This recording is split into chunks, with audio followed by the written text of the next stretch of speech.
தினம் இப்படி ஒவ்வொருத்தனையும் மோசம் பண்ணி சாப்பிடுறது ஒரு பொழப்பாடா. எனக்கு பிடிக்கலடா. ஏண்டா பேசாம உழைச்சி சாப்பிட்டா சும்மா இருக்குண்ணே, உழைச்சா உங்களுக்கு வேர்க்கும். அதான் ஆகாதே. ஆமாப்பா, எனக்கு வேர்வை ஒத்துக்கிறாரா?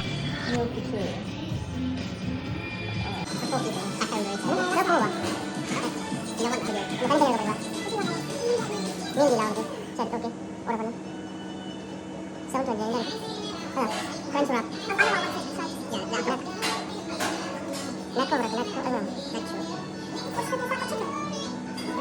go.